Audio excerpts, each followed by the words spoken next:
Radiant Port Services MPS and indeed Phoenix Insurance. The show is proudly powered by the Ghana Ports and Harbours Authority-GPHA, and our media partner on this journey of a lifetime is the Business and Financial Times, the BNFT.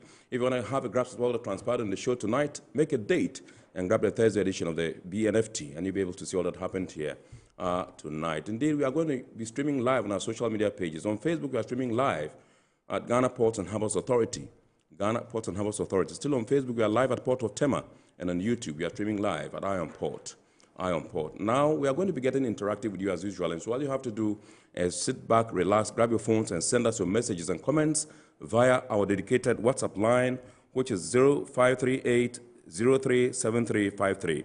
0538 037353. Now, when the time is ripe and I pick signals from the production team, we shall activate the phone lines for you to call in and contribute to the discussion. My name is Kennedy Mona. We are going for a quick break. When we return, we'll continue the show. Please stay with us.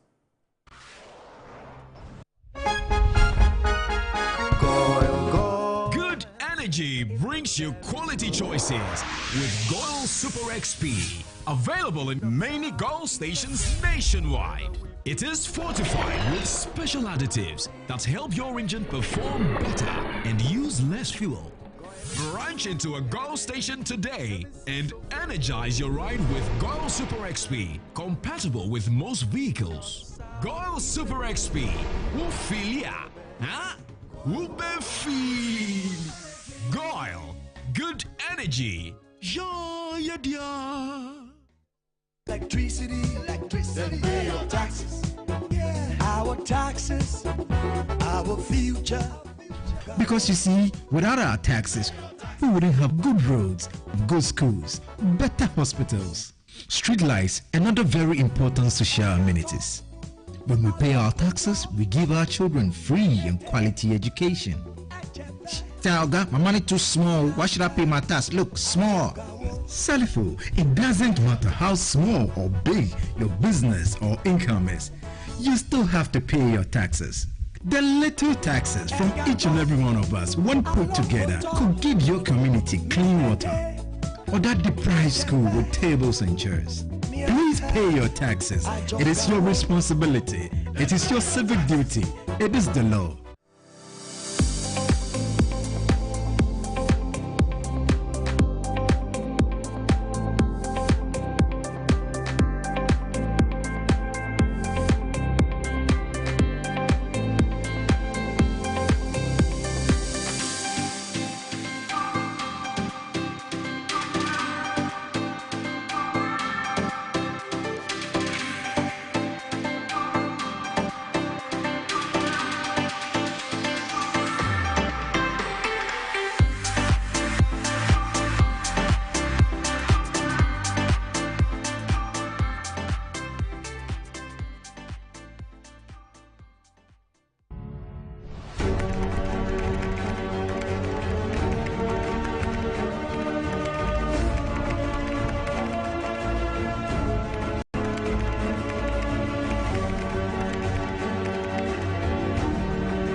MPS Terminal 3 is Africa's new state-of-the-art container terminal at Tema Port.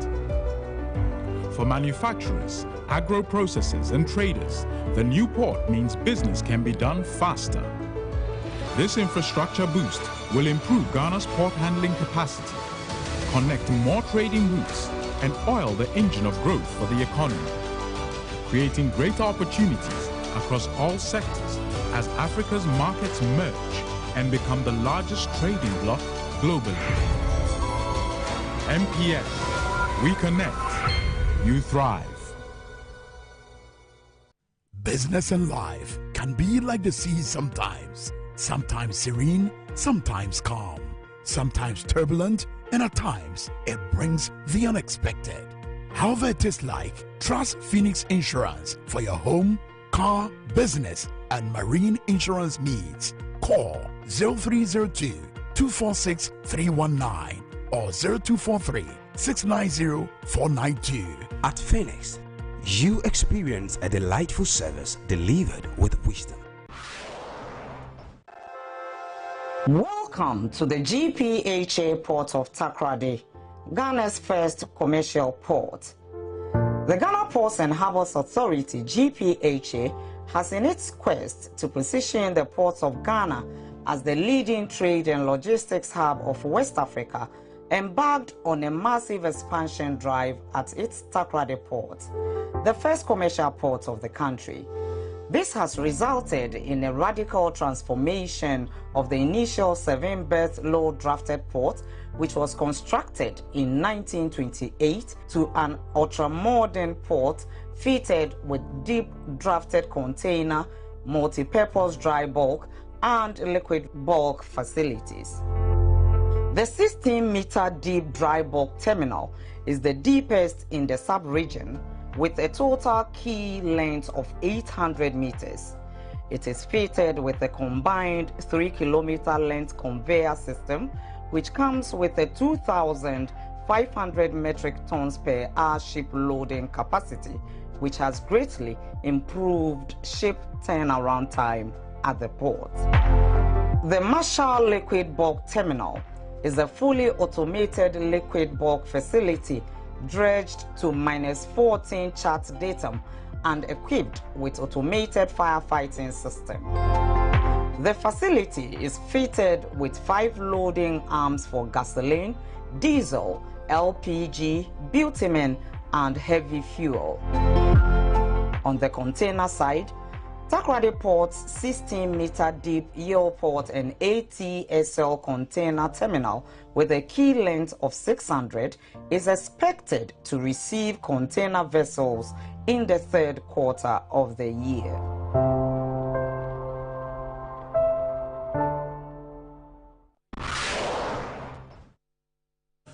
All right, so you're welcome back. It's now time for us to take a look at happenings in the port and shipping industry in the course of the week. Indeed, in the course of the week, Pacific International Lines, PIL, had cause to express its confidence in the port of Ghana ahead of its expansion into the West African region, plus the fact that President Nana Addo Dankwa Akufo-Addo also in the course of the week commissioned a $40 million bitumen plant belonging to Goil PLC. There's a bigger story also ahead, which we shall bring to you much more later.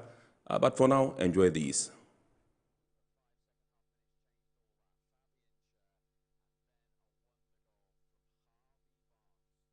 A remarkable milestone in Ghana's ambition to have a reliable and steady supply of bitumen for the nation's road network construction has been achieved with the coming on board of the African Bitumen Terminal and Production Plant. The African Bitumen Terminal, situated in the Tema industrial area, has a production plant capacity of 7,500 metric tons and is capable of delivering the best range of raw bitumen, polymer-modified bitumen PMB, and bitumen emulsions in Ghana and across the sub-region. This state-of-the-art facility is realized from a joint venture between Ghana's #1 oil marketing company, Goil PLC, and SMB from La Côte d'Ivoire. Commissioning the facility last Thursday, President of Ghana Nana Akufo-Addo said the $40 million project is evidence of what ECOWAS states can achieve when they pool resources together.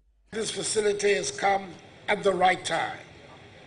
My government is undertaking the most expensive expansion of the road network ever seen in this country, with the construction of some 12,000 kilometers of road since 2017. I strongly believe that the contribution of the Goil SMB bitumen plant will complement fully government's efforts in road construction. This accession was supported by the Prime Minister of La Côte d'Ivoire, Robert Bourgre Mambe, who represented the President of the country, Alassane Ouattara. On his part, the Minister for Energy, Herbert Krapa, while commending Goil for bringing to Ghana the highest quality of bituminous products, implored the company to deliver on efficiency when it comes to energy consumption. This plant must be a zero-carbon emission model for others to follow. It must contribute directly to our efforts of reaching net zero in the next few years. And it must ensure energy efficiency at all levels. The board chairman of GOIL, Reginald Daniel Lai, revealed that this project is part of GOIL's vision to diversify its portfolio and present various service offerings to Ghanaians and beyond. GOIL's ultimate objective is to become a major supplier of bitumen and a producer of the highest quality polymer modified bitumen PMB for here along the West Coast. The managing director and group chief executive of GOIL, Kwame Osei Prempeh, said the coming on board of the African bitumen terminal is a critical step in supporting ongoing government efforts to expand Ghana's road network. He urged the government to introduce a policy that will encourage the consumption of locally sourced bitumen for road construction projects. The practice where some contractors are giving tax waivers to import bitumen should be discouraged.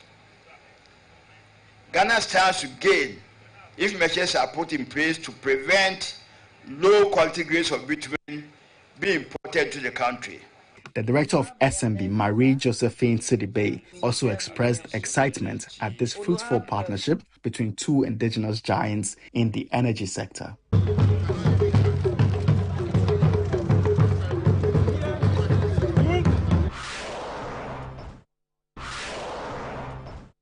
The leadership of Singapore-based shipping line Pacific International Lines has expressed the company's continued confidence in the ports of Ghana as it plans to expand its West Africa service. The chief executive officer of PIL, Lars Christian Kastrup, made this declaration while leading a delegation to the Director General of Ghana Ports and Harbours Authority, Michael Lugoje, last Tuesday. He said PIL is looking to explore renewed opportunities to serve the Ghanaian market, as well as establish Ghana as a major transshipment hub in the region. We are upgrading our West Africa services, and you were kind enough to receive a Tema, which is a charter-in ship we have. But right now we are building 8,000 CU ships. We are LNG fuel. We are building also going to build 9,000 CUs, 9,200 CU ships, and those ships will eventually find their way to West Africa. And we have chartered in so we can start doing that development already now. And we were talking about bringing partners. We thought, no, let's do it ourselves for now because we are big enough. So we are going to continue to concentrate a lot on the two key countries for us, which is Nigeria and Ghana. The chief executive of PIL said the Asian line is currently in good financial standing and keen on consolidating its position on the African continent, recognizing Ghana's ports as instrumental in this process. We are very happy with the service we get here. I was just here to share with you that our commitment to Ghana is even more than before, with our regional office, which we are very happy to have in Ghana, and of course Rasmus and his team here also.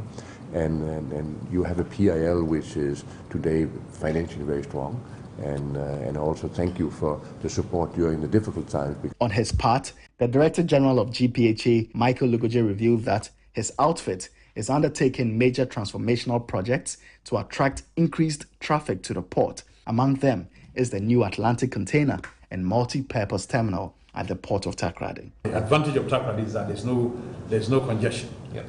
Virtually just birth on arrival. So all those attractions should help us, especially for transshipment. Yes, it will be a very good, facility. They are really up to. No Yield Port is the majority shareholder in it.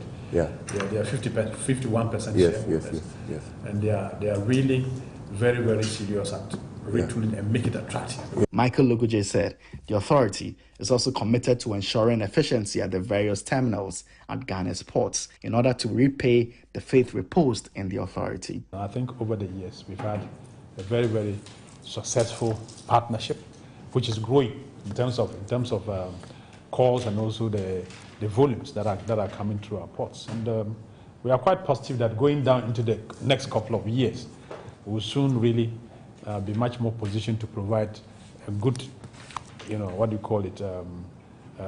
competitive environment. All right, welcome back. Those were happenings in the port and shipping industry in the course of the week. We are now going to take the word or phrase of the day. And remember, the word or phrase of the day has been fashioned to bring you up to speed with the terminologies and jargons we use in the shipping industry. Today, we're taking a look at afloat. Afloat.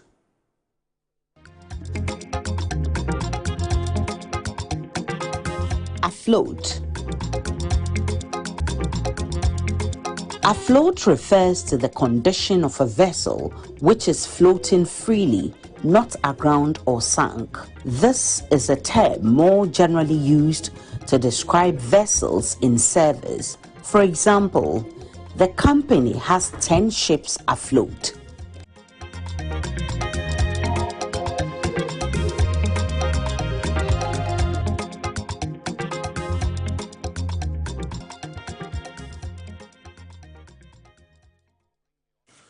All right, so we are zooming into our discussion proper tonight, and tonight we are taking a look at the Jamestown Fishing Harbour, which was commissioned by His Excellency Nana Addo Dankwa Akufo-Addo on Friday, September 13, 2024.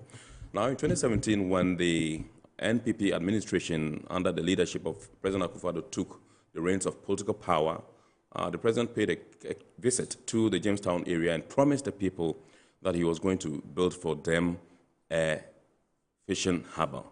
Now, in 2017, the Vice President, Dr. Mahmoud Bawumia, visited China and then drummed home the need for the Chinese government to support and finance this particular project. In 2019, President Akufo-Addo also visited China again on the same mission, and then that was when it yielded some dividends, and the Chinese government decided to come and support the government of Ghana to construct this particular fishing harbour. And in 2020, I understand, the sod was cut, and then work commenced.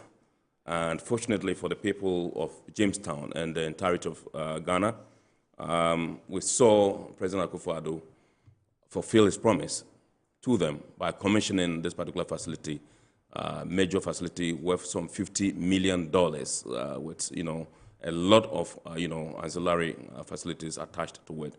We're going to explore the benefits of the Jamestown Fishing Harbour as commissioned by His Excellency President Akufo-Addo, and see what it adds to the socio-economic development of our beloved nation, Ghana.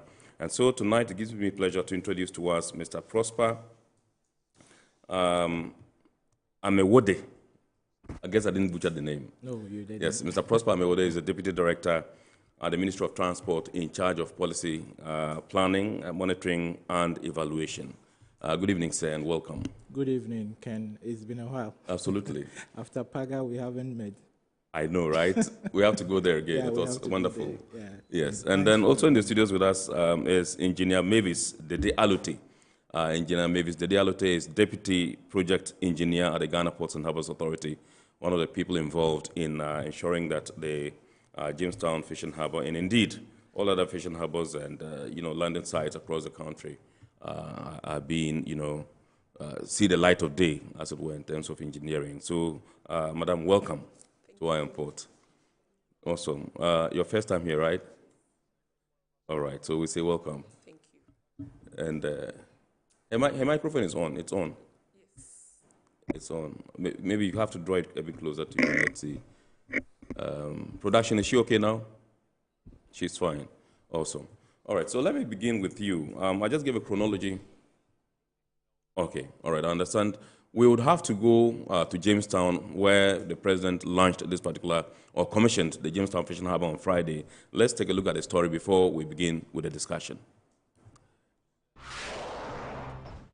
President Nana Addo Dankwa Akufo-Addo has officially commissioned the Jamestown Fishing Harbour with an assurance that the project will transform the local economy, generate employment, improve the lives of fisher folks, and boost domestic fish production. The harbour, which was realized from a $50 million aid from the Chinese government, was supervised by the Ghana Ports and Harbours Authority. It is equipped with a range of modern facilities designed to address some of the long-standing challenges faced by Ghana's artisanal fishing sector, which include the safe launching and landing of canoes, improved fish handling, and enhanced storage capacities. Notable features of the port include a 200-capacity fish market, a 60-ton ice-making plant, a 200-ton cold store, and market stalls, among others. This port is a symbol of hope, proof of the resilience and determination of our people, and a concrete manifestation of what we can achieve when we work together for the common good. It will create jobs, empower domestic economy, and revitalize the lives of the fisherfolk and traders of Jamestown. We will inject new energy into the heart of this community, and I have no doubt that its benefits will ripple across the nation.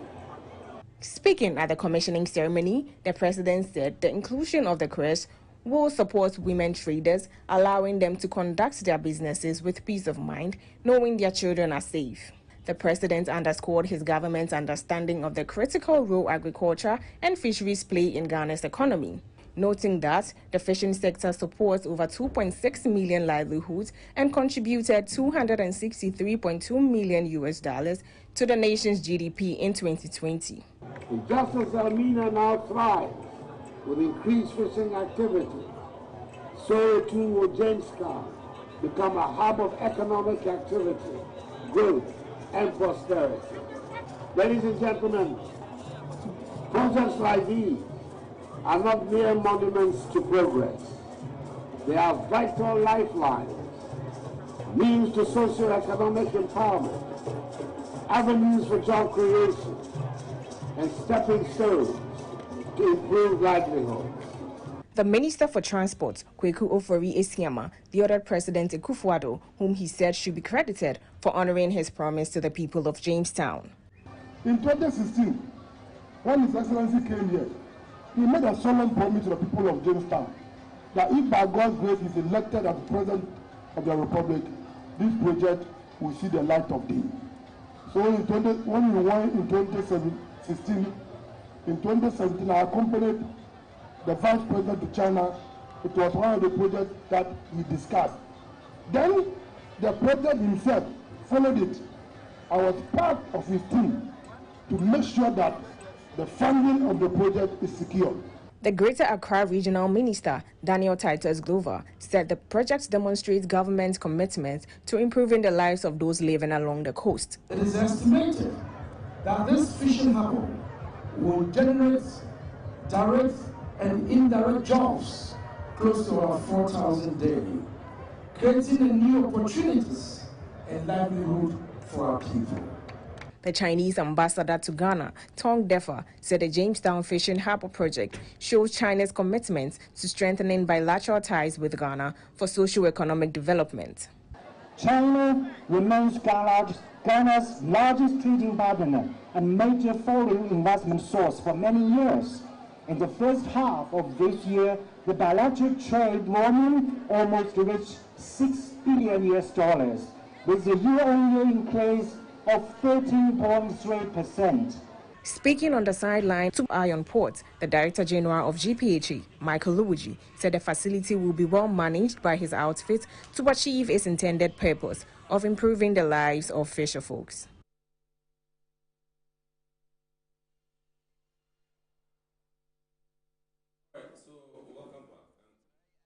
You're welcome back. And that was a story about the Jamestown Fishing Harbour, which the President commissioned on Friday, September 13, 2024. And we're told that this has been on the drawing board since 1965.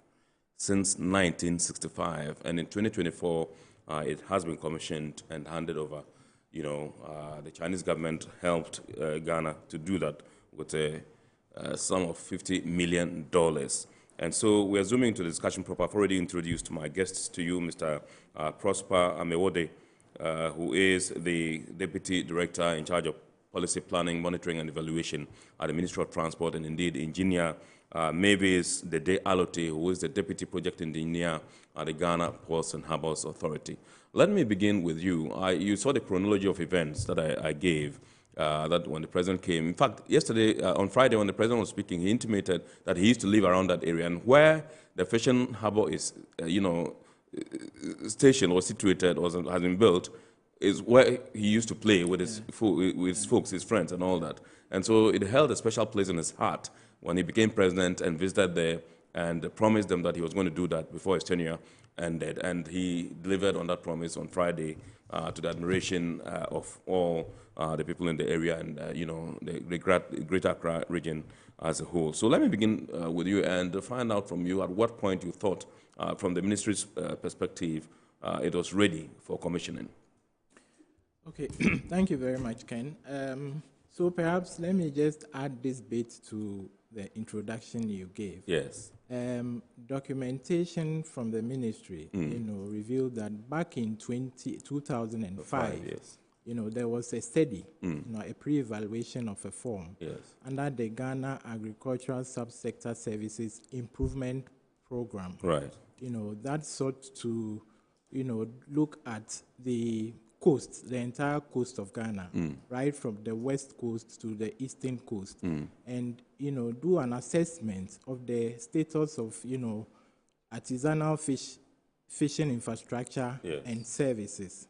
So this feasibility study basically concluded that there needed to be, improvements to infrastructure in order that it can enhance the, industry, the artisanal fishing industry. Right. And so this administration, upon assuming office, adopted that project, as a priority project. And so that's how come, Jamestown has come on board. And the study actually identified, a number of locations along the coast, including Jamestown. So perhaps in addition to your intro, this is, a bit of historic perspective to the Jamestown Fishing Harbour. Right. Thank you. Yes. So to my substantive question now. Yeah.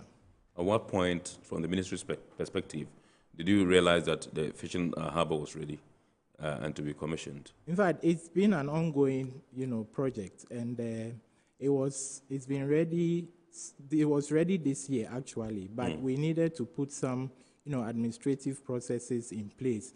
This was prior to a technical arrangement. Technical inspection, that was undertaken by the GPHA, because the GPHA, as it were, is the authority that supervised, the project. Yes. And so, yes, it was this year somewhere in February, I think, that we got the hints that it will be ready by end of June. Yeah. Right. So let me come to Engineer Mavis and find out from you, first of all, what the objectives would be primarily for the fishing harbour and for the people, for the supposed to serve, yes. The Jamestown fishing harbour, there are quite a lot. But a few of them that this evening I would like to share with you is to provide job opportunities for the people in the Jamestown community. Right. Secondly, one of the objectives also is to support the women in the Jamestown community. So there is a fishing market for them. Right. We also thought of ensuring safe launching of the artisanal fishing crafts. Yes. Because when these fishermen go to sea and they come and they don't get a good infrastructure, they also lose their craft because of the high tides and waves. Yes. So that is one of the objectives. We also thought of promoting a catch in the most hygienic environment. Yes. Most of the times, if you go to some of the fishing communities, you realize that people defecate around, which is not good for our health. Absolutely. So this is one of the reasons why we came up with this. And we also thought of improving the safety and welfare of the people in the community. So there are a lot, as I initially mentioned. We also thought of providing sanitation facilities for the people. Right. And so you mentioned sanitation facilities. Yes. So can we go over, do you have a list of the other projects situated in the fishing harbour? I know there's a cold store. I know there's... So for the scope, yes. there are lots. Yes. So we take the marine structures that we do have. Yes. We have 1,200 meters breakwater. Right. And this breakwater also helps protecting their crafts. During high tides or when there is a storm, they need a safe area to keep their crafts. Yes. We also have a quay wall. When the vessels do come in, they need a place to berth. Yes. So there is a quay wall for safe berthing of trawlers and the bigger vessels. Yes. There is a platform or a landing area for the smaller canoes as well. Yes. Coming to the land side, we have an administration building that has different offices. Yes. and a bigger hall for meetings and conferences. Yes. We do have fire safety area for the safety of the area. So there is a police station as well, or security area, because it's a bigger place. You also think about what could happen during operations. Yes, and I also saw a lot of fire hydrants Exactly. all over the place. Yes, because this is a huge facility. So you also need to put in place measures to make sure that when there is an event of fire, you'll be able to arrest it. Right. Yes. We also do have a fish market. Yes. Because we have a lot of women who also do sell fish. Yes. And the way people sell fish at some communities, you realize that they sell it directly under sun, which doesn't also help. So we have a fish market whereby there is stalls, smaller stalls for women who would also engage in selling of fish when the men bring them from sea. Yes. We also do have a slipway area and a place that when the trawlers or the bigger vessels do come, they also need to repair, should there be maintenance works to be done on these. So we have an area or a workshop area where we can also maintain vessels that have issues on them. Yes. Adding to that, we also have the cold store, a cold store facility that is huge enough to also store a lot of fish. Right. Because when these fishermen do come and they have hamper harvest, what happens? If they don't get buyers, the possibility of them losing the fish is high. Absolutely. So there is a cold store for them to keep the fish if they have hamper harvest. Other businesses, those who come with their trawlers, they also need a place to store the fish so that people would also come and buy and go to sell elsewhere. Right. We also do have an ice making plant, a huge one, of course, that can produce about 60 tons of ice in a day. So we have 4 of this. And so in a week, or if you really need ice bars, it's easy because when these fishermen are going to sea, most of them use ice blocks. Yes. They take it to sea so that they can preserve the fish courts. Other people in the area may also need ice bars for engagements, weddings, funerals. If you cast so your this mind, is the fish market. Oh, it came in the shoulder. Okay. Okay, so these men, they are trying to work on their fishing nets. Yes. Because you realize that when they go to sea and they catch, sometimes the nets get torn. Yes. So they need a space to also work on the nets. And you created that space. They have the that fishing space harbor. too. Okay. Yes, I know there's also a crèche. Sure. Yes. We didn't leave the women out. Yes. Because we noticed that most of these coastal regions, the mothers who go to sell fish, because they have to go at dawn, get the fish and purchase and sell to make ends meet, they leave their wards home or they carry them and they do not take them to school. So the plan was that why should we leave these kids out?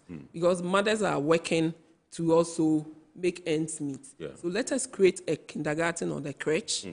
When mothers are coming to buy fish and sell in the fish market, they take their walls to the crèche, go to the market, sell their fish. When they are done, they go back, pick their walls back home in order not to leave the kids abandoned and not going to school. Okay, I think this is the crèche. Okay, this is the main facility. The crèche came just in a short a while ago. I'm sure along the line we shall have the opportunity to see. This is the market, the fish market. Fish market. Yes, and there's the crèche as well. Yes, awesome. Right. So let me come to Mr. Amewude and find out from you if there is anything you want to add to what Engineer Mavis has said. Yeah. So thank you. I think Engineer has said it all. Basically, the study I made reference to, that these facilities have been largely informed by the gaps that were identified, from the study. Okay, so that means there was a needs assessment. There was a needs assessment, in fact, a feasibility study. Right.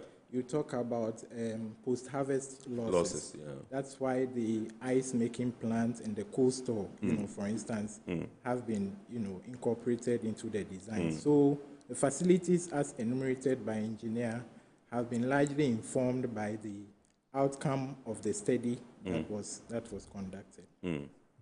Okay, so you just made mention of that, and I know that the ministry, together with the Ghana Ports and Harbours Authority, are putting up 12 fishing harbors and landing sites across the country in coastal Ghana, and you are deeply involved, with that. And like you mentioned, some of these facilities are being provided to ease, the burden of our fisher folk within these communities and to enhance their livelihoods. That is the cardinal reason for which government decided to take this project and run with it. Can you tell us the state of the remaining harbors and landing sites, if they've been completed, they are near completion, and all those, and when we should expect to see them, in action? Okay, thank you, Ken. What I can say is that a lot of work, has been done. Yes. But please indulge me. Today we came to talk about Jamestown, yes. and so let's stick to Jamestown. I'm sure in the coming days, you would hear some pronouncements from the ministry or from government. But what I can say is to confirm that yes, quite some substantial work, has been done as far as those other sites are concerned. But permit me not to put out the details now. I'm sure at the right time, government will come out, on those. So far, what we know is that last year, His Excellency had calls to commission that of Elmina, the Elmina Fishing Harbour, which is in operation at the moment. And this year, we've seen the Jamestown Fishing Harbour also commissioned by the President. And we're told reliably that these projects, the rest, are at various stages of completion. Some are almost done and all that. And most of them have these facilities that have been outlined by Engineer Mavis. Well, can we take a look at the issue of sustainability and how we can get these sites, particularly the Jamestown, fishing harbour, to run sustainably? Indeed, Engineer Mavis mentioned in his submission the fact that there was some element of defecation around the area and all that. And I am a witness. When we were preparing for the commissioning, the whole of the week, last week, we saw some of the guys there, they will go mount the stones and they are doing their own thing there. Even when the thing has been finished and preparation were underway for commissioning, we saw some of these things there. And so I think that it behooves the community itself to join hands with government to be able to properly maintain it. What do you think? Exactly. I mean, these facilities, and like I said earlier, for instance, there's a toilet facility that has been incorporated into the design. And this is the essence of it, because we observed from the report that there were, unsanitary conditions. The handling of fish, needs to be in such a manner that it's appealing and it's hygienic, and so rightly so, we need to ensure that these facilities, go the full haul to ensure that the objectives for which, they were put in place are achieved. So yes, I agree with you. It's in the right direction. Sustainability and maintenance. Yes. Yes. What do we need to be doing? Okay, so for the management of this port, GPHA already has fishing harbors that they are managing. Yes. So this is going to be a replica of what is being done in Tema Fishing Harbour, Elmina Fishing Harbour, and the Bosomtwe, or let me say Takrade Fishing Harbour. Yes. So whatever is being done there is going to also occur in this new facility. Exactly. Jamestown. In terms of sustainability and the maintenance. Yes. Okay, so let me come to Mr. Amewode once again and find out from you. We cannot run the Jamestown Fishing Harbour just because we think that we're going to improve the lot of the fishing community there in Jamestown and boost the local economy there. Ultimately, it will impact the national economy. How do you think this will happen? Okay, thank you very much. The fishing industry, it's a whole, multi-million industry. Absolutely. It's a whole value chain, right from, fish harvesting to handling to, processing, transportation and consumption. And we know that it contributes to, our gross domestic product, as alluded to by His Excellency the President. So if you take such an industry that already creates jobs, numerous jobs, and is the mainstay of our folks, along the coast, and so if you take such an industry, naturally any investment that goes to improve the entire value chain is worth it. And so, first of all, it will certainly contribute to gross domestic product, because GDP computation, when you disaggregate, it has, by the Statistical Service, you have fisheries contribution, I think fisheries and aquaculture also. Yes. And so certainly, it has a role to play as far as, national development is concerned. And rightly so, His Excellency, the President, couldn't have put it any better. Let me come to you, Engineer Mavis, and let's talk about the plans for managing waste and environmental impacts associated with operating such a facility. Like I initially said, GPHA as a corporate body has a department who are also responsible for the environment. Yes. So the Estate and Environment Department will be responsible for this. And they have in place what they have put down to ensure that the right things are done. Okay, and then performance is the same thing. It's going to be replicated. Exactly. Okay. All right. So let me come to you, Mr. Amewode. I know since the inception of since the commissioning, so to speak, of the Elmina Fishing Harbour, you've monitored progress, because you belong to the PPME department at the Ministry of Transport. And what would you tell us, the impact has been since the commissioning last year, and as we zoom into proper operations of the Jamestown Fishing Harbour, do you expect to see similar happenings here in Accra and in Jamestown? Yeah, thank you. So yes, naturally, ports and harbors, are real, economic centers where you find brisk business, brisk commercial activities, and like you rightly said, the Elmina ports, from the reports, Elmina Fishing Harbour, from the reports that we have received so far, has tremendously improved the local economy of Elmina and its environs. You see the number of, we hear the number of people on daily basis who troop to the facility. It's amazing. And in all this, you have value additions. You have jobs that are, created on a daily basis. I know that in the chain, for instance, at some of the fishing harbors, when you go, there are people. Okay, so this is Elmina. Actually, yes. So you go ahead, Mr. Amewode. Yeah, there are people who basically are around to help the fisher folks to dock their canoes. And once the canoe is docked, they get some, fish. They are given some fish, small as it may be, and then that is their reward for the service that they provide. And once you are entering, you have these folks, trying to sell this fish to you. So in a way, it's also, some form of employment.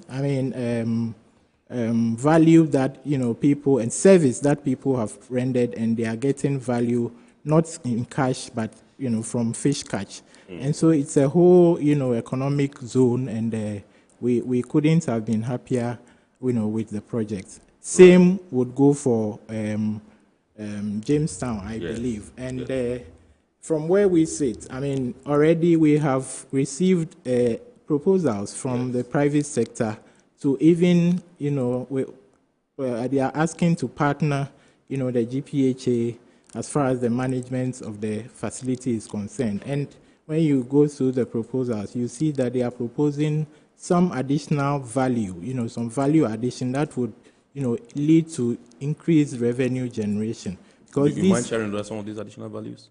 Well, some have proposed, for instance, to do water sports, and also possibly leverage on the tourism potential of the area. You have the lighthouse, and people travel all the way to come and see. Yes. For instance, in Elmina, there's a viewing deck, where tourists can go and, have a view of the entire port basins. So these are some of the proposals that have come so far. But that is to say that, to the extent that these are just proposals, I'm sure that, the right personalities will look at it and then see what can be made of it. Yeah. Are there any short lists that you're looking at, and how soon do we expect you to identify, people to be, because this is quite critical in terms of revenue generation? Yes, no, at this point, they are just proposals that have been received. Right. We've not gone beyond, just, the receipt of those proposals. Right. Like I'm saying, as time goes on, I'm sure the ministry working with GPHA will look at them. Where it is feasible, I'm sure that it will be considered. But basically, the GPHA Act 1986, mandates the GPHA to be responsible for the management of fishing ports and fishing harbors. That is not to say that that role is being taken away from them. But naturally, you want to partner with the private sector where it is feasible to make more, gains as far as, the objectives of the facility are concerned. What if GPHA says it has a capacity to do that? Well, that would be it. I mean, like I'm saying, these are just proposals, right? And it's still at the proposal stage. Okay. Yeah. All right, Engineer Mavis, I just took a look at the Elmina. Indeed, I was there when the commission was being done. If you take a look at the Elmina Fishing Harbour and then the Jamestown Fishing Harbour, it looks like there's a slight difference in terms of design. Why is that? Are you able to share with us why they seem to be? Well, if you take a look at the sheds in Elmina Market, that's what we call in Jamestown the fish market. Yes. Yes, and in Jamestown it's closed. It's in a room, kind of like big. But here it's kind of open in sheds. Why is that? There is no, the design doesn't change anything. It's like you building, deciding to put certain things in the building. Right. At the end of the day, what's the purpose for the building? To get a place to sleep. Right. So the design doesn't have any problem with any of the facilities. We had different consultants, different designers who also came up. You can't use somebody's design to do yours. Yes. So the purpose is to get these women a place to sell their fish. And we have also made those provisions for them. Yeah. So I don't think that the design has an issue. Right. You see this as enclosed, but if you look at it around the Jamestown, you see that there are a lot of holes around it that makes it airy. Yeah. And we have bigger doors, entries that you can open whilst the people are in selling. Yes. When they close, we just close it. Yes. And they go back to their various homes. So there is no problem. Okay, so one question that a lot of people there were asking during the commission was the fact that is this fishing harbour able to take bigger vessels, bigger fishing vessels? Because all they saw were canoes, only canoes. And so they were wondering, but how can government invest in such a huge facility for these, canoes? And I think that they don't understand that perhaps it's also can contain or accept or take in bigger vessels. Can you bring us, what's the draft there, and what kind of vessels can call we there? can still accommodate fishing vessels that we are doing in Tema Fishing Harbour or Elmina Fishing Harbour. Right. Because we have a lot of fishing canoes around, that's why you saw them.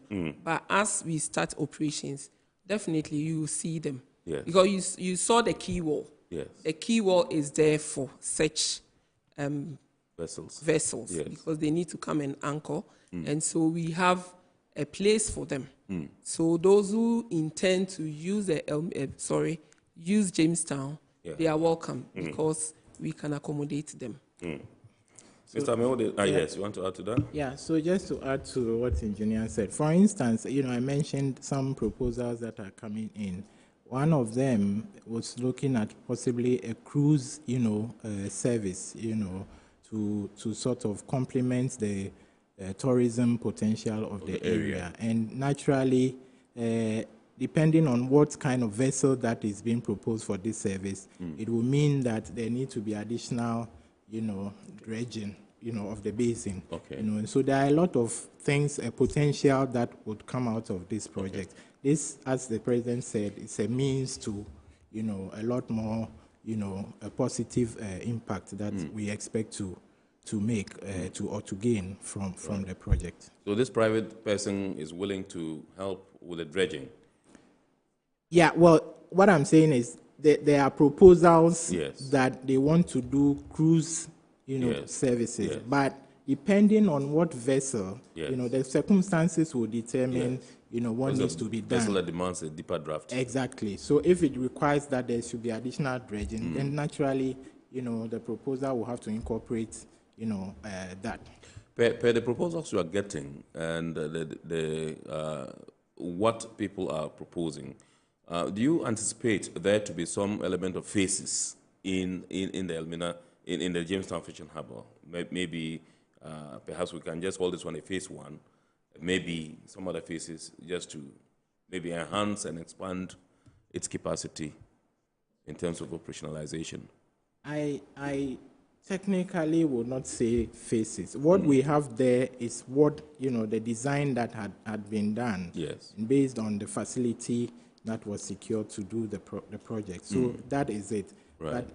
But depending on what proposals come, you know, would determine what needs to be done. But at this point, I don't think it would be appropriate to phase it out, because the entirety of the project has been delivered as far as, you know, the project is concerned. Yeah. Okay, so let me come to Engineer. I'll come to you again. When I come to you, I would find out from you in terms of adaptation. How do we get our fisher folk, who I just mentioned, with the many boats out there, to adjust to operating, you know, in the fishing harbour? They've operated without it for all these years, and the change is something that our people are not used to, if you permit me. And so how do we get them to perhaps adjust and adapt in, you know, as far as the operations are concerned in the fishing harbour area? Also bearing in mind the issues of sustainability and all that when I come back. But let me come to Engineer Mavis. I just want to find out from you. You are a woman, and you mentioned the crèche, and you said you didn't leave the women out and all that. And a lot of people view the, please, somebody is calling the line. It's a WhatsApp line. It's not a line that you can use to call. So please, the line, the number is right on your screen. That's what you're calling. It's for WhatsApp only. When the time is right for us to activate the phone lines for you to call in, we will do so, and the number will be brought for you to call in and contribute. So we just want to find out from you. Your area is a male-dominated one, but now we find a lot of women. I mean, engineer. I mean, I know a lot of, and I just want to find out from you how you view this particular project and the incorporation, perhaps, of all the others of the crèche, to allow the women to, as it were, leave their kids, go to the market, do whatever they have to do, get back, and then pick their kids. The president emphasized on it. On that in his speech, he said that I mean, it's something that's quite significant. Yes. It gives a social face, yes, and it empowers the women to go and do their business and do it well without caring or fearing that they would have to carry their children or what with them, and so they cannot be effective on the field and all that. Tell me how you feel about this particular auxiliary facility that has been incorporated in these fish landing sites and fishing harbours. Okay, I do feel that thinking of women is key. And if everyone will think about women, we will move forward. Why am I saying this? Women know how to nurture kids. Women know how to handle things to make it a success. So if a woman goes to the market, leaves a child home, and the child doesn't go to school, at the end of the day, it's going to affect the community. Here is the case. We've made provision for these women. Bring your child, let him or her go to school, go and do your business. When you close, carry your child back home. By so then, let us be mindful, this is not for a school for maybe early age to class 6. No, this is a kindergarten or crèche. Yes. So when the kids get to a school-going age, you take them to school, a proper school. So they will be here for maybe up to 4 years or up to 6 years. Then the mother can still be in the market selling, and maybe senior siblings of these kids, of people in the community, can carry the child to government school or any other school. Yes. And with this, it also gives these women, their mental state will be okay. Yes. Because it becomes difficult when you don't know what to do with the kids, and you also need to work to make ends meet. Yes. So that is one of the things that make me happy, that at least we are doing projects. We also think about women. We have fish markets for them. We have crèche for them. So at least if you are in the fish market selling, your mind will be on your business because you know that your kids are being taken good care of. They're safe. Yes. Awesome. Yes. All right, so this is our report here on Metropolitan Television, and tonight we are taking a look at the Jamestown Fishing Harbour, which was commissioned on Friday by His Excellency President Nana Addo Dankwa Akufo-Addo. How to unlock that potential and what it portends for the people of Jamestown, the people of Accra, and the people of Ghana as a whole. And with us in the studios tonight, we have Mr. Prosper Mewode, who is the Deputy Director in charge of Policy Planning, Monitoring and Evaluation at the Ministry of Transport, and indeed Engineer Mavis the day Alote, Engineer Mavis the day Alote. She's Deputy Project Engineer at the Ghana Ports and Harbours Authority. They are the two guests we are having a discussion with tonight. We're going for a quick break. When we return, we'll continue the discussion. Please do stay with us.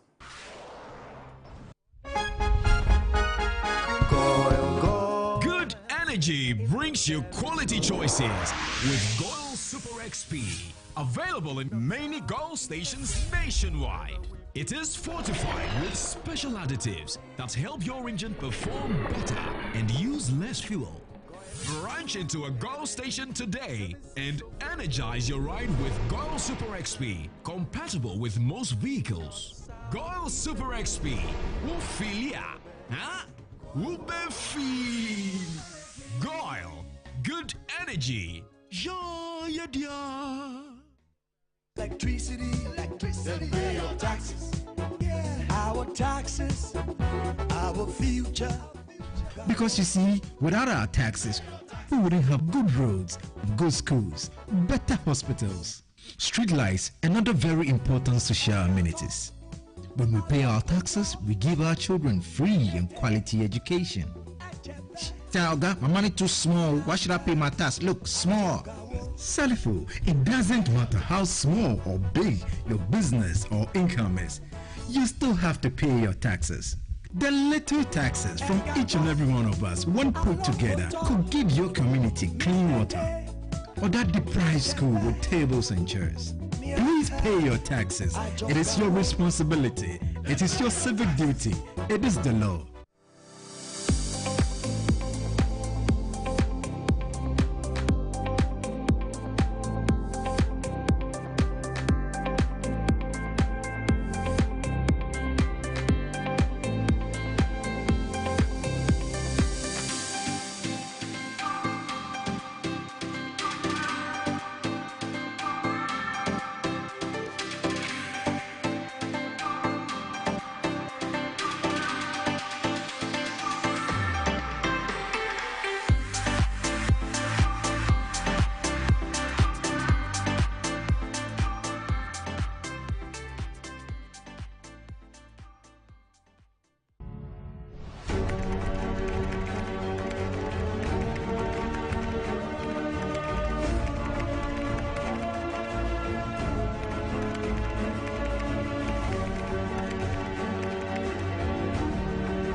MPS Terminal 3 is Africa's new state-of-the-art container terminal at Tema Port.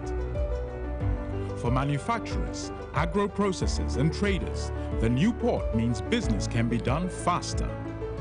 This infrastructure boost will improve Ghana's port handling capacity, connect more trading routes, and oil the engine of growth for the economy, creating greater opportunities across all sectors as Africa's markets merge and become the largest trading bloc globally.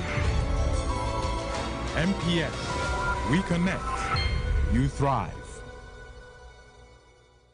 Business and life can be like the sea sometimes. Sometimes serene, sometimes calm, sometimes turbulent, and at times it brings the unexpected. However it is like, trust Phoenix Insurance for your home, car, business, and marine insurance needs.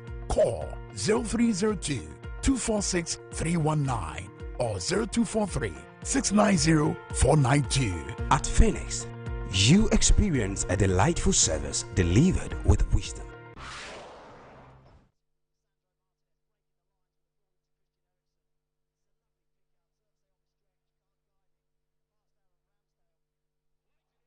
All right, so welcome back. I am Port here on Metropolitan Television, and tonight we're taking a look at how to unlock the potential of the Jamestown Fishing Harbour, which was commissioned by His Excellency President Nana Addo Dankwa Akufo-Addo on Friday.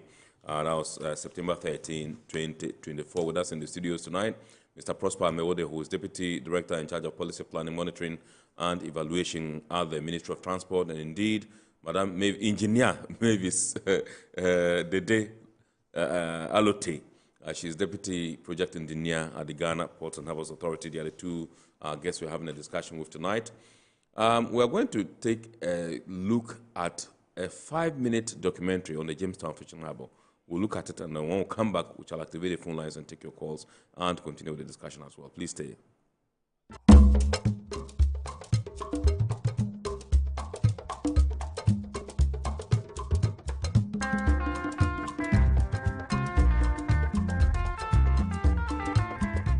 In the heart of Gamashi, the capital of the Ga traditional area, lies Jamestown, a place where the echoes of the past meet the promise of the future.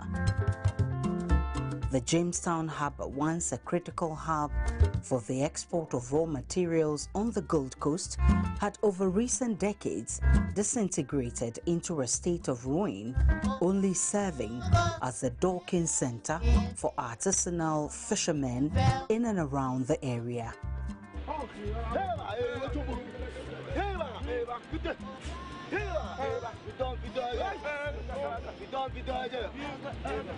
Today, under the presidency of Nana Addo Dankwa Akufo-Addo, a new chapter unfolds with the completion of the Jamestown Fishing Harbour, a stark improvement over the state of affairs some 4 years ago when the project Larry, my message is so.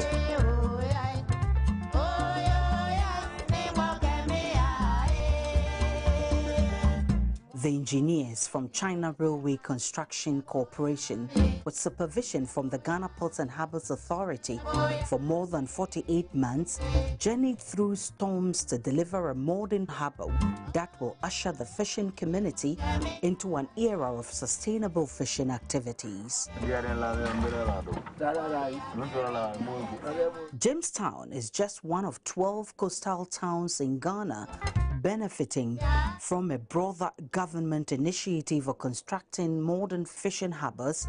These projects aim at modernizing fishing harbours and landing sites, preserving the rich fishing heritage of these communities while ensuring a hygienic environment for the processing and handling of fish.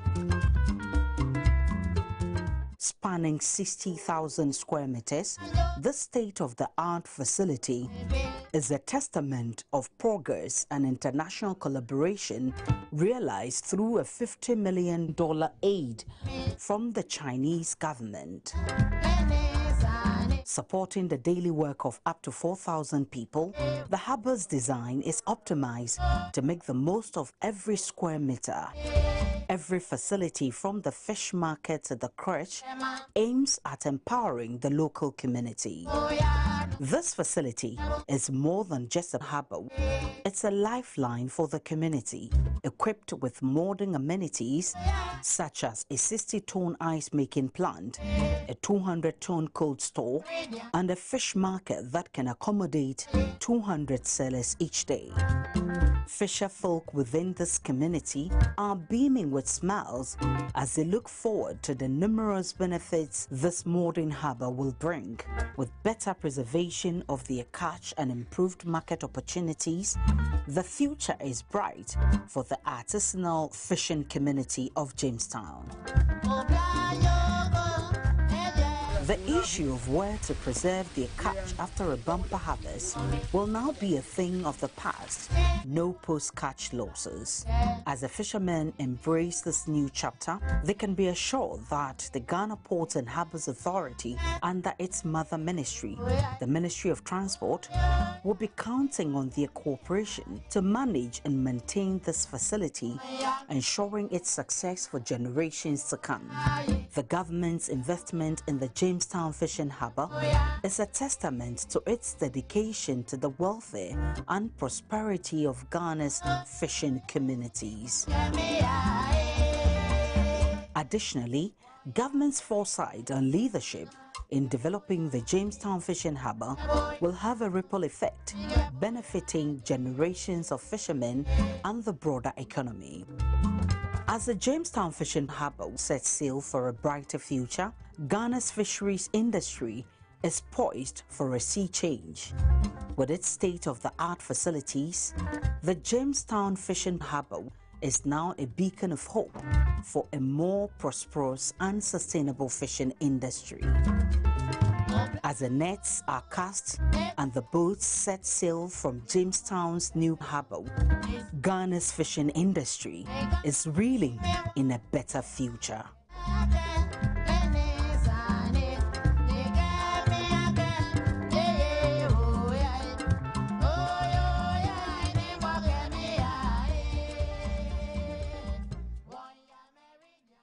All right, so you're welcome back. That was a beautiful one on the Jamestown Fishing Harbour, which was commissioned by President Akufo-Addo on last Friday.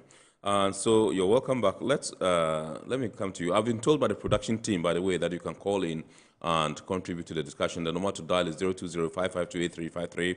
It's right there on your screen. You can call and contribute to the discussion. Let me come to Engineer Mavis and find out from you how these fishing harbours are run, and who are those involved as far as, collaboration to get them, running is concerned. Okay. There is a multi-stakeholder advisory committee, over 20 of them, right, who also come together to make sure that whatever is being done at the fishing ports are in order. So permit me to mention some of them. I may not be able to mention all, 20, but at least too great. Those that I have it easily, let me mention. Okay, we have the chief. Yes, please hold your fire. You mentioned them, but let me go to Adabraka in Accra and welcome Edmond onto the show. Good evening, sir. Yeah, good evening, Master. Yes, sir. First, I want to extend greetings to all your panel members. Right, thank you. Okay. This is Edmond from Adabraka. I went to the fishing harbour yesterday. Yes. And when I got there, I was amazed at the transformational, development that has gone down there. And listening to the other man, on your right side, I think he was talking about the interest being shown by other investors in relation to other components that they consider that when it is added to the entire facility, it will add value to the place. That was the first thing that came to mind. Right. When I saw the thing, I thought that, no, this thing can serve many purposes quite apart from the fishing. There's too many things that can be added that will unlock the entire potential of the area. And right behind the harbour also is situated, the Jamestown, the Usherford. Usherford, yes, absolutely. I think those ones too has to be renovated. Those ones are also deteriorating. But the Jamestown Fishing Harbour, I was even thinking that, entities such as KFC or they can have some, I don't know, but I was thinking that people can set their families there for tourism, quite apart from even fishing alone. Right. So I think they should explore those areas also. Because there's a lot that can be done there. The place there, this major transformation. I love it, and I doff my hat off for the president, for giving the community. Great. Thank you very much, Edmond, from Adabraka. We're grateful to you. A very useful point that he made. I don't know whether you have anything to add to what he said. No, I think he's right on point. Yes. And that's you mentioned the tourism potential, exactly. And you also mentioned it in your earlier submission. Yeah, all right, so you can also call. The number to dial is right here on your screen, 020-552-8353, and contribute to the discussion. Yes, you began to mention some of the stakeholders involved in So we have the chief fisherman, or chief fishermen, depending on their numbers. The fish mummies. Yes. We have the GPHA, BOFAD, National Security, BNI, Narcotics Control, GMA, Marine Police, the assemblyman or assemblymen of the area, district assembly reps, fish mummies, reps from Nananom or the traditional authority. Yes. In addition to that, we have GPHA, who is a mother organization who will be responsible. So for GPHA, because of the facilities, we definitely have the security manager, that's the port security manager, the port fire and safety manager, the engineering team, have people from the estate and environmental. You need people from finance.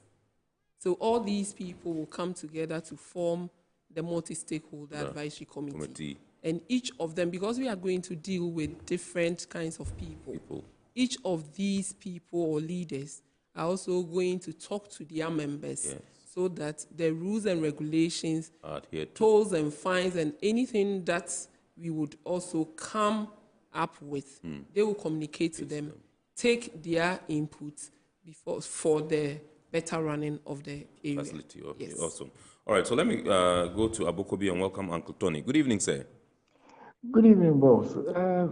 First place, I want everybody to switch off his TV before he talk because I heard everything on my phone. So I want everybody to do that. The problem is lack of maintenance, culture of maintenance. It's nice. Today is nice. Tomorrow is nice. But within 2 years, I don't want to hear that now we couldn't maintain it. So we are calling the government to come and repair it for it. So that is most important. Right. Yes. Thank you very much, Uncle Tony. We are grateful to you. He says in 2 years he doesn't want to hear that the place is not being managed well and there are issues with it. So we are grateful. I mean, it's the issue of maintenance, and like Engineer Maybe said, they are going to be run like the other fishing harbors that GPHA and the multi-stakeholder that you just elaborated on are going to. So rest assured that a lot will be done. Just that we perhaps need the buy-in of the users itself, you know, to be able to help deal with it so that we don't, deteriorate it as soon as possible. So from Shukura, I'm told we have Peter T. Mr. Peter T. Good evening, sir. Yeah, good evening. Awesome. Please shoot. I hope everything is well. By the grace of God, everything's fine, sir. Yeah, my problem is that Ghana, we have some mentality about our programs and developmental programs. Because our major problem today in this country, one, politics. Two, if you look at, no matter how beautiful you see the edifice today, maintenance and sustainability is always a problem. An example is what you can see at Accra Sports Stadium and Kumasi Sports Stadium today. You ask yourself, how long have we ever kept those edifices, those infrastructures, and in place? I think it's so bad. Are you getting me? So when some of these things have come up, the fact that we need to praise whoever is behind it. Now, the enforcement or the reinforcement is the maintenance and how we can sustain the infrastructure. That is my problem. Because, political leaders go, other political leaders come. And now that maybe the one who comes after the first one will want to put in place some measures that will keep the thing going, like in the face of, or in the form of maintenance, how we can sustain it. Then maybe the person who knew that he was the architect, the beginning of the thing, will start reading political meanings in things. We did it. So no matter how you even want to do it, we will not recognize it. We are the owners of the thing. And that is what is killing our developmental projects in Ghana today. Right. So if those things can be given some second look, and then if we face the reality, how we can really, put some of those things, live with good measures and support each other, irrespective of the political party that has taken over. Yes. Point well made, Mr. Peter T. We are grateful to you for your call. That's the number there. You can also dial. I think we can accommodate one more call and continue the discussion because we have barely 10 more minutes to wrap up. So, Engineer Mavis, you were with us. I think, yeah, you have given us some of the stakeholders involved in the management of these, multi-stakeholder committee. Committee. Yes. Okay. I'm told we have Kofi from North Kaneshi on the line. Good evening, sir. Hi, good evening, sir. Quick question. Yes, sir. My question is to the engineer. Yes. What period defects liability do we have? That is one. And then two, what is the maintenance scheduled plan laid out? That in the next 6 months, items should be changed. In the next 1 year, 2 items should be changed. In the next 2 years, 3 items should be changed. What is the plan? Awesome. You got that? Yes, I do. Okay, sure. Yes. Okay, Kofi, right? Yes. Yes. Okay, so Kofi, for the buildings, we have 12 months defect liability period. And for the marine works, that one is quite more, I think, 3 years or so. Okay. But for maintenance, like I initially said, yes, GPHA is already running fishing harbors, yes. Fishing harbors. Yes. And so if GPHA is going to manage it, the same things that are being done at the various, exactly. So he should be rest assured. We have engineers there who are going to maintain the facility and Right. make sure that we put it in a good shape. Yes. Just to add to. Yes, please. Yeah, so in addition to what engineer said, per the implementation agreement, yes, the contractor is supposed to be on site for the next 2 years, just to take care of any defects and all that. That will be identified. Right. So yes, Kofi should rest assured that, with the pedigree and experience of GPHA, all these dots, will be crossed, and T's will be crossed. And the dots will be, connected. Yeah. Thank you. So I'm told we have Andy, who is calling us from Accra. Good evening, sir. Good evening. Awesome. Please shoot, sir. Thank you. I've seen your program. Thank you, sir. The place sir. is beautiful. It's beautiful. Thank you, but sir. I have one problem. Right. That is the maintenance. Okay. Where Jamestown is the fishing community. The place, how the fishermen and the fishermen are going to pay for the electricity bills and all those things? Taking care of the facilities. Okay. Especially electricity bills. Yeah. For the ice blocks, and for all the that. cold store and all this. They say, how are they going to pay to maintain the facilities? Okay. All right, Andy. The engineer would respond to that. Thank you very much indeed, Andy. We're grateful to you. Okay, yes. Andy, with regards to the payment, this project is a social project. So the government also looked at the people and made sure that he also fulfills a promise. So the tariffs that will be paid when it is for a private person won't be the same. That's why we have the multi-stakeholder advisory committee. So these committee members will come together, agree to how much they think their people can afford, and then it's taken to the higher authorities for consideration. Because we have fishing harbour in Tema Fishing Harbour, we have people who are operating there. We have it elsewhere. They are all operating. So be rest assured, these people are going to be taken care of. Okay. All right, I understand we have from Ashaiman Kojo calling us. Good evening, sir. Yeah, good evening. Yes, sir. Ken, well done.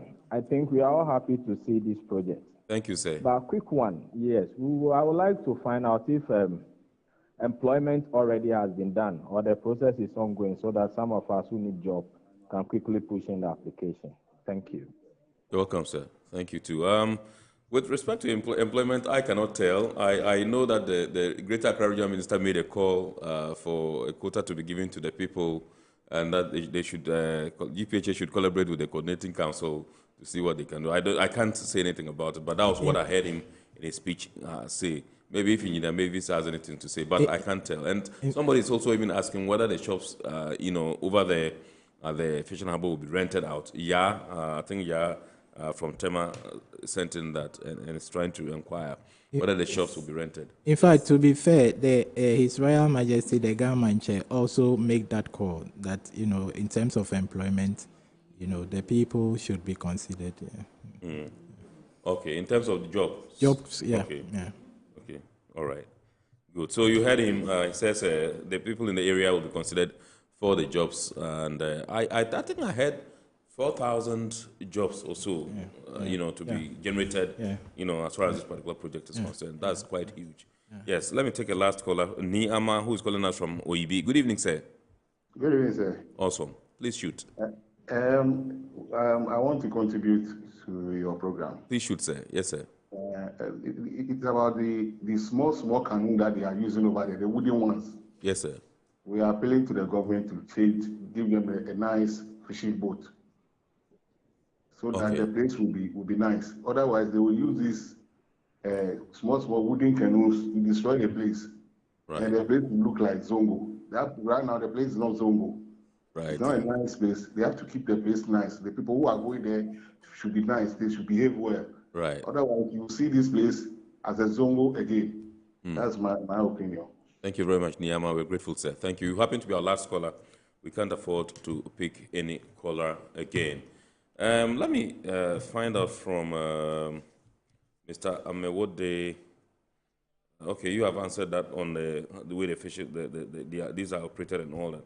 I just want to find out whether you'd want to perhaps give any acknowledgement, maybe to your Chinese counterparts, the Chinese who helped in the funding.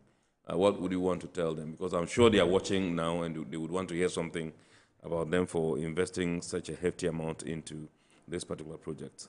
Yeah, certainly that is not out of place at all. I believe that His Excellency the President, touched on that, and my minister also, echoed it. I think that this project wouldn't have come this far or wouldn't have been achieved without their support as far as funding is concerned. The team on the ground, the contractors, have been very, fantastic and cooperative.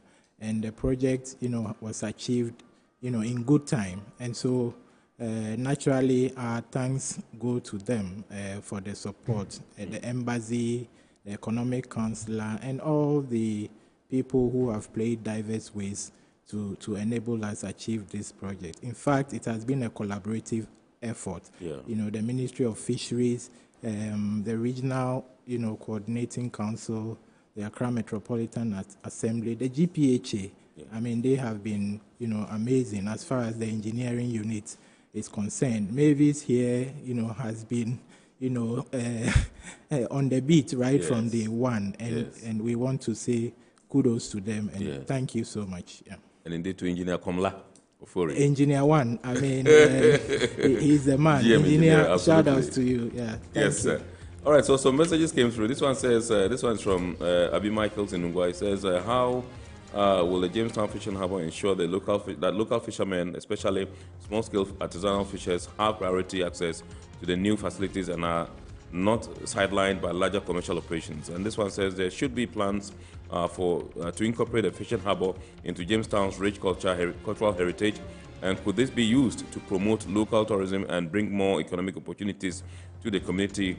Already that area is great for the Chalewote Street Festival. I am very happy about this. Niso in Tema, Newtown sent in this one. And this one says, I hope the authorities have put rigorous measures in place to check sanitation in the area, because littering and pollution can become a problem that will degrade the place. Ato in Takoradi also sent in this one. We are grateful to all of you for the messages. Unfortunately, time is not our friend at this moment. This one says, distribution should be fairly done to bring peace in the area. I'm sure he's talking about job, the job creation in that area. Folks, this is all that time will permit us. We've run out of time. We'll say a big thanks to Mr. Prosper Mewode, Deputy Director, Policy Planning, Monitoring and Evaluation Department, That's Ministry of Transport. We thank you, sir, for coming in. To indeed Engineer Mavis Dede Alote, Deputy Project Engineer, Ghana Ports and Harbours Authority. We thank you, ma'am, for coming. We say a big thanks to our sponsors, Ghana Revenue Authority, GWEL PLC, Serene Insurance, Ghana Link Network Services, Meridian Port Services, and indeed Phoenix Insurance. Remember, the show is partly powered by the Ghana Ports and Harbours Authority, GPHA. We entreat you to watch the abridged version of Iron Port on Wednesday at 8:30 p.m. on Ghana Television.